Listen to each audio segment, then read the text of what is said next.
I met the girl of my dreams. She was shy and seemed a little naive. Jenny and I became best friends, soulmates, and everyone thought we were the perfect couple. They were right, and after Jenny graduated from university, we got married to everyone's joy, especially mine. Jenny was petite, which emphasized her beautiful breasts, making them appear larger than they actually were, although they were already more than ample. Her butt was her best feature, perfectly formed and not a hint of sagging. Jenny always gave the impression that she was a good girl, a typical girl next door. However, no one knew that Jenny was a real bitch. Over the 2 years that we knew each other, she turned from a modest and reserved girl into a real predator when we were alone. We had sex everywhere, on the train, on the plane, on the boat, in the car. The beach turned her on incredibly, and if she suggested swimming and sunbathing, I knew that I would have a lot of sex later. I never asked what she did at university, but I was sure there was sex involved. I couldn't imagine how a bitch like Jenny could go without it for several months. The improvement in her skills after the first semester only increased my suspicions. For me, I have had many relationships. 6 years of a happy marriage, we both had good jobs, which allowed us to live in a beautiful 5-bedroom house, have a car, and almost everything we wanted. Although we did not have children, we decided to put it off until we were 30. One Thursday, I went to work as usual, but right after lunch, I felt sick and decided to go home. When I arrived home, I was surprised to see Jenny's car in the driveway. Perhaps she came home for lunch. I entered the house, and the sounds I heard were unmistakable.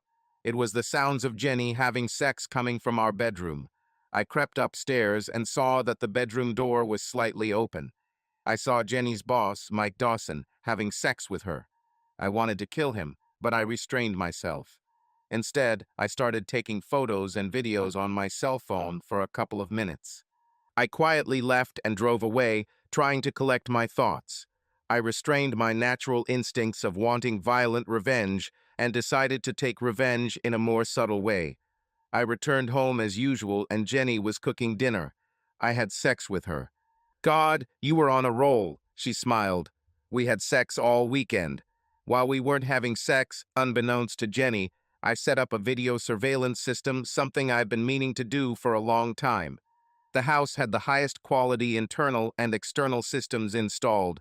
The previous owner of the house was a bit obsessed with such gadgets. I set up the bedroom cameras to record sexual activity and, with a few minor adjustments, got a perfect picture of what was happening. I had never acted in a movie, but I figured Jenny and I could make some decent money from it by watching our sexual exploits in the bedroom that weekend. I had to wait until Wednesday for anything extramarital to happen. It happened just after lunch when Jenny and Mike returned home. I knew I loved Jenny and probably always would, but I also knew our relationship was over. Now it's time for revenge and a little fun. I didn't care about Mike, I would ruin his life completely, but what should I do with Jenny? I knew she would have a week off next week, and she was probably planning on having sex with Mike every chance she got. Okay, let's put an end to this. We were planning on installing a new kitchen, so I arranged for John, a friend of mine, to start the installation on Monday morning. Jenny was not at all happy when I told her what was going on.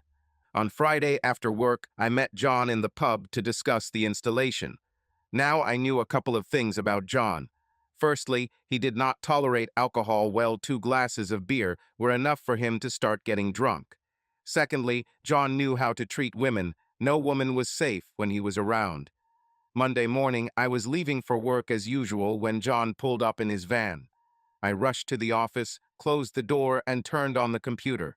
I wasn't surprised to see John and Jenny chatting. She made him coffee, and they discussed the kitchen. I noticed that John was wearing work shorts and a t-shirt, and Jenny was wearing her old jeans. They chatted for about 10 minutes when John went to his van to get some tools and Jenny went into the living room. John worked for about an hour, tearing out the old kitchen, while Jenny chatted on her cell phone with Mike. No, that's simply impossible. The kitchen foreman is here all week, she said apologetically. I won't do this in your car, she added firmly. I'll find out how long he'll be here, she continued. No, Mike, you'll have to wait or book a hotel. She ended the call, making it clear that her comfort comes first. She went into the kitchen, or what was left of it, and asked John how long the installation would take. Probably 7 to 10 days, he replied in his wonderful Caribbean accent. I'll know for sure when I remove the sink and appliances. She seemed to accept his answer. The rest of the day passed without incident as Jenny made John lunch and a cup of tea in the afternoon, and they chatted and seemed comfortable in each other's company. The next day it started much the same, but I noticed that Jenny was wearing a short summer skirt and a tight t-shirt. It wasn't anything unusual, but as soon as I left, she went upstairs and did her hair and put on some makeup. I zoomed in on her face as she applied some lipstick. She looked quite pretty. She was admiring herself in the mirror. Her last action was to lift her breasts to show them off in the best possible light. She went downstairs and entered the kitchen. John was lying on his back, doing something with the plumbing under the new sink. Would you like some coffee? Jenny asked. That would be nice, John replied, sliding out from under the sink. The look on his face was priceless. Jenny had her back to him, and obviously he could see under her short skirt. He couldn't take his eyes off the stunning view he had. Jenny must have known he was looking at her, but she did nothing to block his view. 2 spoons of sugar, right? She asked, looking over her shoulder. Please. John deftly looked away at the very last moment so that she wouldn't catch him looking at her. The hint of a smile gave her away. She knew exactly what kind of look he got. Unfortunately, that was the end of it until the afternoon, and I was disappointed. Had the expected affair begun, or was she just teasing him? 3 o'clock in the afternoon is usually tea time, and I was watching John, still working on his back with his head under the sink, when Jenny came into the kitchen. I saw John shift his position slightly, but my attention was focused on Jenny. She stood again, giving him a view under her skirt. However, John seemed focused on working on the sink. Jenny turned around, holding his cup of tea. Tea. She paused mid-sentence, her gaze directed downward towards John. I had no doubt that John knew exactly what he was showing. Jenny spoke again. Where would you like to drink your tea? Oh, sorry. He slid out from under the sink, unashamed for taking advantage of the moment. Jenny blushed, realizing that he was looking at her under her skirt without any embarrassment. He stood up and took the cup from Jenny, who looked a little embarrassed. Sorry, I hope you didn't see anything you weren't supposed to see, John smiled, adjusting his shorts. No, I mean, she was more than a little embarrassed. I think you like the view, he said, Jenny blushing again. Would you like to take a closer look? John didn't wait for an answer before he grabbed Jenny's hand and pulled her towards him. Jenny led him upstairs, John closely following her. They had sex. I watched John leave and then returned home. I found Jenny sitting quietly in the living room. Hello, darling, I greeted her. The kitchen looks good. Yes, she replied as I entered the living room. Did something happen? Jenny hesitated. Sorry. No big problems. What? The kitchen. Is John okay? Oh yeah, John was good. I already knew that. For the rest of the week, Johnny and Jenny had sex. I was shocked and almost forgot about the next step of my plan. I called the home phone and Jenny answered the one by the bed. Hey Jenny, is John finished yet? The expression on her face was priceless. She didn't answer right away. Jenny, has John finished the kitchen? Oh, yes, he's finished. She came to her senses a little. And are you satisfied? Totally, she replied, probably thinking about sex rather than the kitchen. I saw that John had already left the bedroom and was in the kitchen. Okay, great. Can you get the money from the bank and meet us at the Western Bar, please? Yes, sure. She sounded worried. In 20 minutes, and oh, Jenny, put on those white jeans, please. I asked. They turned me on, especially with those boots. She hung up. I had previously arranged to meet John at the bar and was glad he was there when I walked in. He was drinking beer, and I have to say he looked exhausted. Great job, buddy, great job. I patted him on the back. I told you, satisfaction guaranteed. A wide smile appeared on his face. The kitchen is not bad either. We laughed and sat down at the table. 10 minutes later, I saw Jenny's car pull into the parking lot. From our seats, it was clear that she complied with my request. She walked inside and walked towards our table, seeming to have trouble walking. Our chairs were quite low and my eyes were level with her groin. The reason I asked her to wear white jeans was because they were very tight and showed off her butt perfectly. "Thanks, Jenny." I pointed to the seat across from me and next to John. Jenny winced as she sat down, and I almost smiled. She handed John his money. "Thank you, John," she said politely. I was glad to help. He took the money. "I hope there's a bonus for John's extra efforts." Jenny blushed slightly. "Will you have a drink, dear?" "Yes, please." I went to the bar feeling very pleased and came back with 3 drinks. "I ordered you a large." Jenny almost dropped her glass. A few minutes later, I apologized, saying that I probably forgot to set the alarm at work, although in fact it was just an excuse. I quickly went home and packed 2 suitcases, filling them with things. The locks had just been changed by locksmiths. I took the envelope from my office, locked the house, and returned to the bar. Jenny and John were relaxed and laughing when I walked in. When Jenny saw the 2 suitcases, she looked at me with confusion. "Are you going to take me away for the weekend?" "Unfortunately, no." I handed her the envelope. When she opened it, I shook John's hand. "Thanks, buddy. See you later." Jenny didn't look so confident anymore. "You can't do this," Jenny said, raising her voice as she read the divorce papers I handed her. "Oh, I think I can. All the evidence is in your red suitcase, but I wouldn't recommend opening it here. You'll be embarrassed." It was already late. Jenny opened her suitcase and found several photographs on top of her things in which she and John were captured. Her mouth dropped open in shock. "Can we discuss this, please?" "One picture is enough for 1,000 words," I smiled. "Or do you want to get the DVD?" Tears flowed from her eyes. "Goodbye, Jenny." 2 hours later, I was checked in and ready to board a plane for a couple of weeks in the sun, away from it all, to collect my thoughts and plan for the future. I had my laptop with me so I could check the CCTV cameras at home regularly. I had hundreds of missed calls from Jenny. She left dozens of messages begging me to talk to her, not to divorce her, and one message got to me. She begged me not to hurt Mike Dawson. I wasn't looking for any relationship. The events that happened during my vacation opened my eyes to certain things. Now about Mike Dawson. Time to do some digging. It turned out that Mr. Dawson was a well-known and wealthy lawyer, very respected in his field, with 50 employees, including my future ex-wife. The company's website profile was professionally designed and included resumes of all employees. I noticed that most of the employees were women under 40. All of them were attractive, slim, and had a certain type that Mike Dawson obviously liked.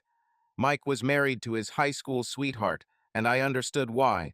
Lucy Dawson was a beauty. Her family was extremely wealthy. Apparently, Mike had ambitions to become a judge and was well on his way to it by knowing all the right people. By lunchtime, I had already collected a dossier on him, his family, colleagues, and connections. Returning home, I contacted the secretary at Dawson's company and soon learned that she was single and had been working there for about 5 years. Conversations with her were easy, and we agreed to meet for dinner a few evenings later. At first, Sandra was a little tense and nervous, but a couple of glasses of wine relaxed her.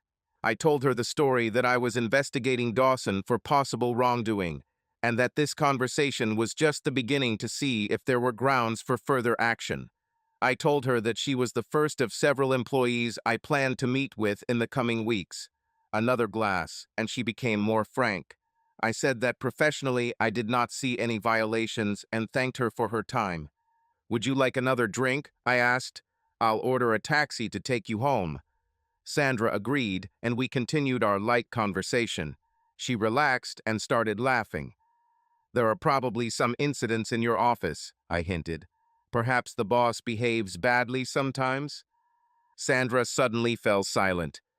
"I'll tell you a secret," she giggled, a little tipsy by this point. "He thinks he's a real heartthrob, doing everything right, you know." She giggled and took a long sip of her drink. "Flowers, chocolate, romantic dinners. Seriously. Oh yeah, everything's perfect until, you know. What? Well, right down to the point, you know. M? I pretended that I didn't understand. Oh men, sex, for God's sake, do I need to explain this? I took another sip of wine. Damn, must be a disappointment, huh? Full, she hiccuped. And I'm not the only one. Although he kept everything very secretive, it became something of a joke among us girls. Is it true?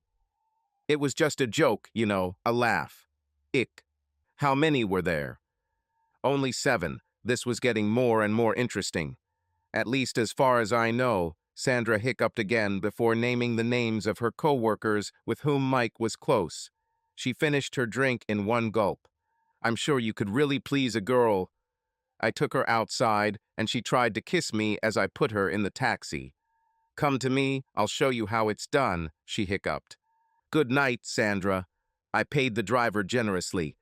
Please take care of her, I asked him.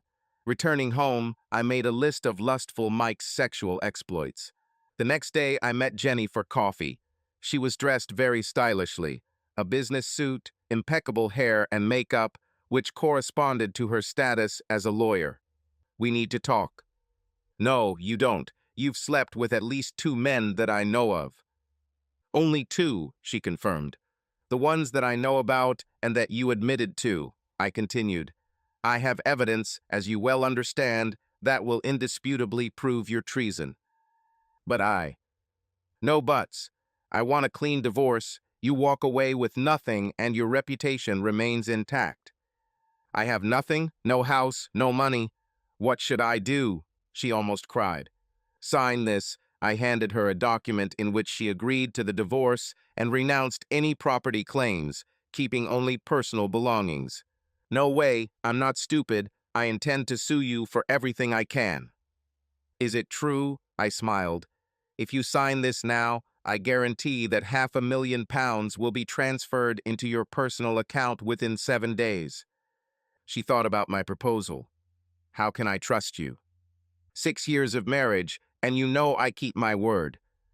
But, no buts, you have no other choice. Oh, believe me, I have a choice. She tried to regain her confidence.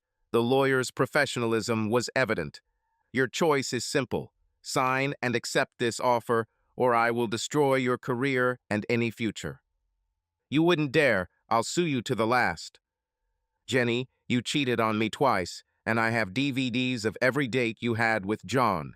Honestly, they are as explicit and high quality as any adult videos. You are ready for a career as an actress as soon as these videos hit the internet. Jenny's mouth opened in shock as she realized what I was willing to do.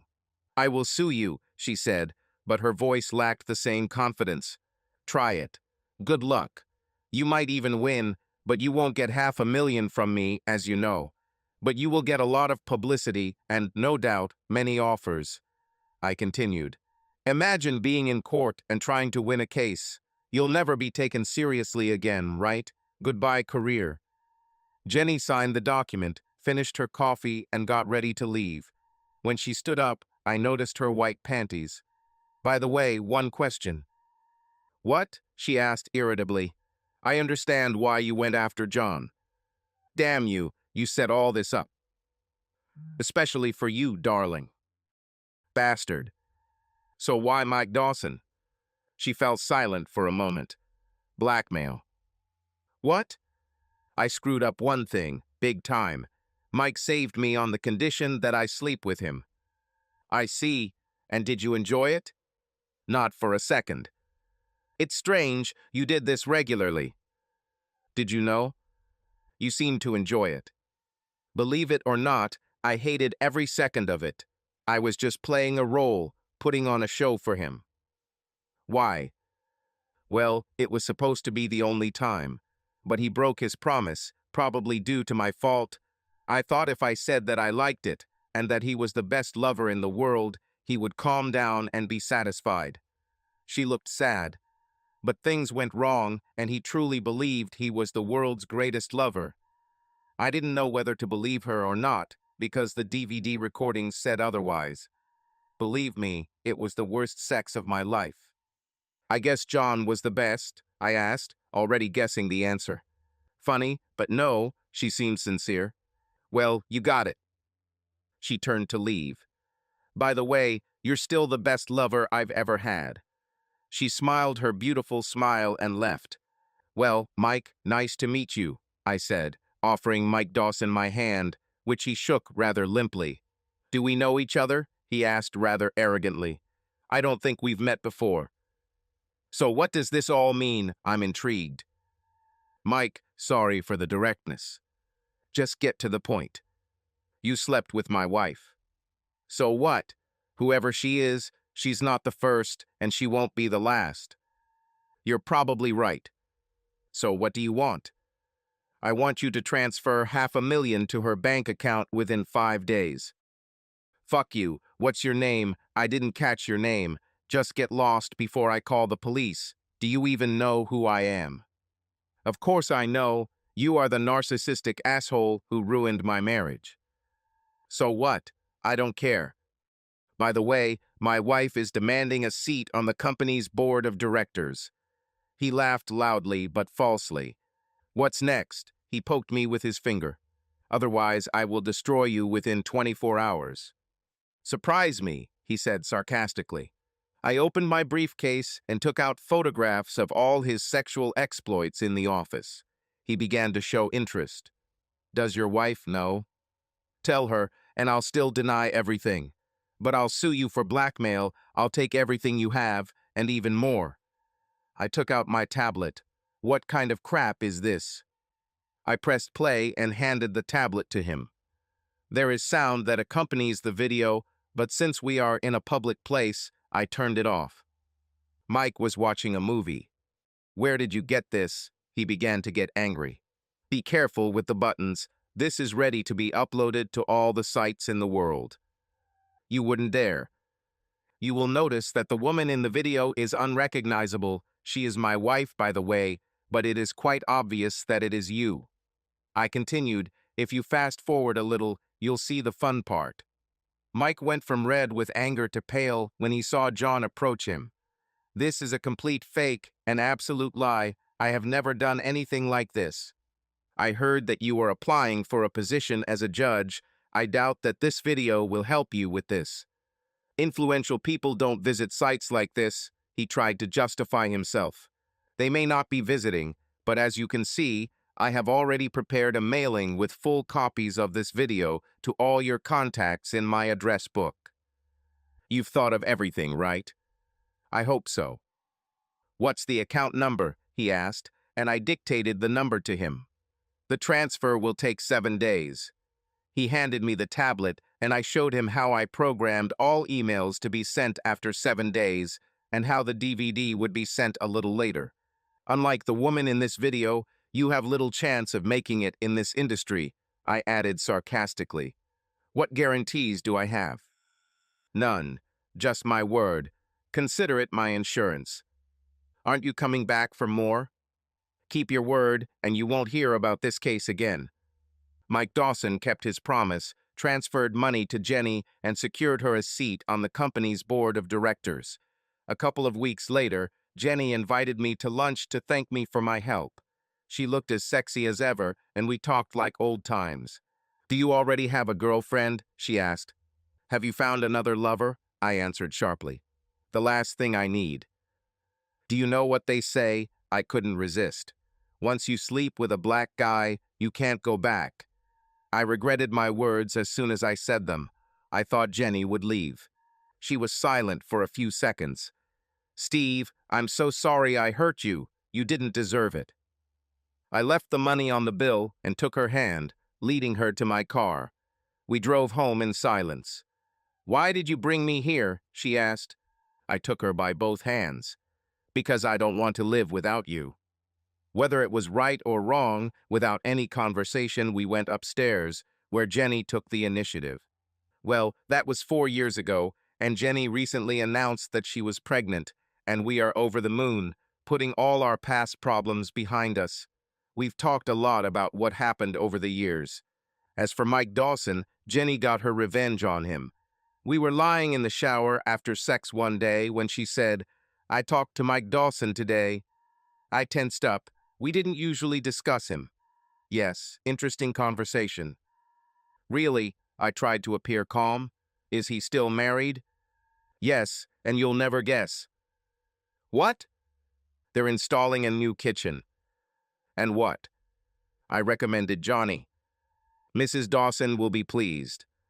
Subscribe to our channel so that your love doesn't cheat on you, and go ahead and listen to the next story, because this story is nothing compared to the next one. If you're under 18, don't even think click to the next one. Click to the next one.